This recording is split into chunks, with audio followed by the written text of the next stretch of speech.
to Flourishing Fox, where we are getting better together.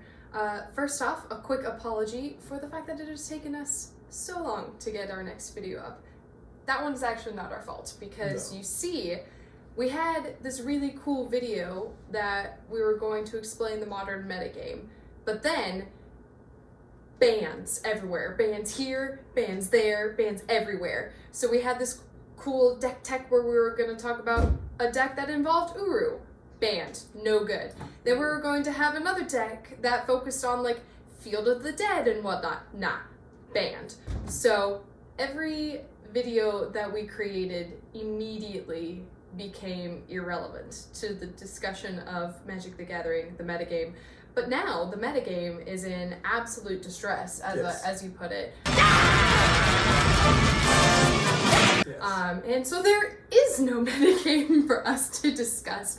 So we're going to go over some definitions real quick, just because this is helpful MTG lingo, in my opinion. He talks like this all the time, and I can truly say I have no idea what he's talking about. It's true. So the first one is a clock. So you'll say it like putting somebody on a clock, or like on a 3-turn clock. A clock is how quickly you are going to die, or how many turns are left in the game. Attacking creatures is generally the best way to look at it. So like if you have a 5/5 creature and they don't have any blockers and they're at full life, they're at 20 life, that is a 4-turn clock, right? Because they'll just die in 4 turns unless you do something about it. So that's the best way to think about clocks generally is... It's like number of rounds left till you die. Right. And it's not always attacking creatures. If you are getting milled, where your cards are getting thrown in your graveyard from your library, every turn, and you know how many cards are in your library, and you know how many cards are getting milled every turn, then you are on a clock until your deck runs out. Because you die if your deck runs out. The next one would be burn. These definitions aren't in alphabetical order or any semblance. They're in the order in which I don't understand. Yeah, things that I thought of that would be good to know. They're in that order. Burn is 2 things. It is both a deck type and it is a kind of spell. So burn is the name of a deck that plays burn spells. Burn spells typically read deal damage to any target. So lightning bolt is the archetypal burn spell, deals 3 damage to any target, and burn decks play as many copies of lightning bolt that they can. Do all of the burn spells involve things that would actually burn you? Most of them. Okay. I feel Typically. like that would be a wasted opportunity otherwise. Yeah, no, the only burn spell that I can, like off the top of my head, Kaldheim has Frostbite, which is 1 damage, 2 damage. Still a burn. 1 Frostbite. Is that a burn? I would still consider that a burn. No, but the art is a Yeti biting a guy. It's not. I think. That's not the frostbite I was thinking of. It's like a Yeti biting a guy. It's like 1 red, 2 damage to target creature. Yeah, you know, that's not... Which is a burn spell. Yes. That is a burn spell. It's 1 damage, 1 mana for 2 damage. So it's a burn spell, but like, it's not like burn. I could be wrong. The card's pretty but new. But it's a Yeti biting off your fingers.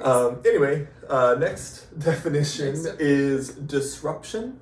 So I could say things like relying on disruption to protect themselves, or you need to disrupt the opponent. It is usually in the form of like removal spells or counter magic or discard spells. So if you like disrupt them on turn 1 with a Thoughtseize, which discards a card from their hand, that is good disruption. Or you counter the big thing that they want to do, you disrupted their plan. Threw a wrench in it. You threw a wrench in it, yeah. Which or seems... perchance, you disrupted it. Yes. It's almost like things are named based off of what they do. Isn't that weird how that works? Best way to play Magic is to read the card. Reading the card explains the card. That's pretty helpful. If you ever forget what a card does, read it. It'll explain it. The next definition is stabilize or stabilization. Stabilization is once you... It generally refers to the defensive player. So if you have like an aggressive player, then you're going to have a defensive player, right? And so if you've been attacked the whole game, they're just turning their dude sideways and burning your face the whole game.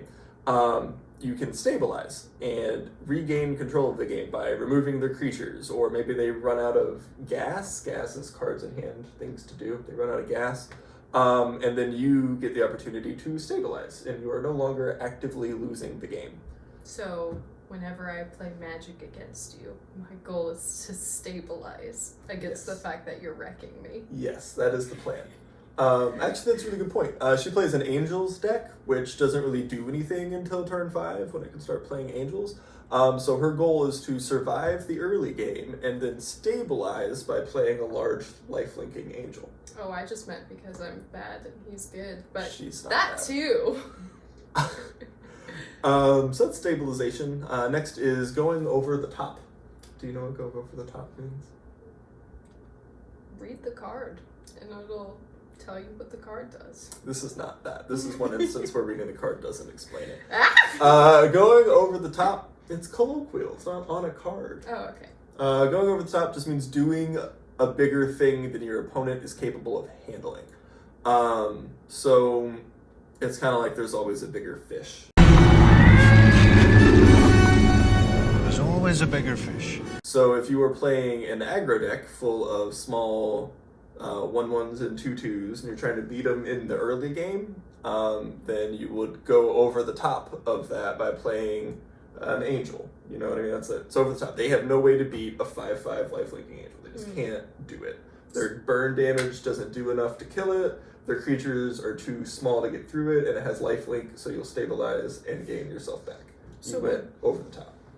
Would the most, common way to go over the top be playing, a green deck that just throws out really huge dudes? Typically. Or is there other ways to go over the top? There are other ways to go over the top. You can combo off and go over the top. So if your deck is a combo deck and you're trying to go infinite with 2 or 3 cards, and they're just playing a fair game of Magic against you with creatures and stuff, and then suddenly, out of nowhere, you gain an infinite amount of life or do an infinite amount of damage, you went over the top of them and they have no way to handle it and they just lose the game. Other ways to do it are to accelerate into a bunch of mana super quickly and then play something way ahead of curve.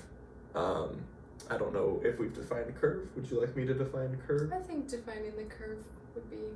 Okay, so curve is using all of your mana effectively and efficiently on every turn. So if you curve out, that's the phrase. Curving out is playing a 1-drop on turn 1, a 2-drop on turn 2, a 3-drop on turn 3, and so on.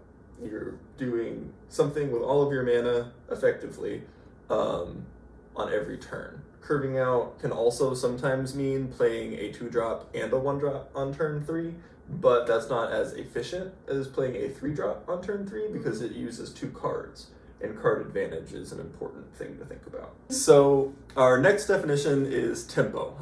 Tempo is a complicated thing to think about because it is also like burn. It is a deck type and an idea. So you can play a tempo deck, which is trying to gain tempo. Tempo is the abstract concept of game actions, decisions, mana availability, card efficiency, and any decision points available to a player at any given point in time. So you're telling me that this deck type is based off of accumulating this thing, but this thing is an abstract concept. Yes. It's a thing within a thing within a thing. Schrodinger's deck. Does it exist? Does it not? So the abstract thing is hard to think about. It's easier to break it down. So you can gain tempo by doing things that are more than one thing. Playing a card that does 2 things gains you tempo. Okay. So a good example, the best example that I can think of off the top of my head and that I wrote in the script is Cryptic Command. Cryptic Command is 1 and 3 blue for an instant that says choose 2, counter target spell, return target permanent to its owner's hand, tap all creatures your opponent's control or target opponent controls. I don't know. And then the last option is draw a card. Would you believe that they printed a textless version of that card for some reason.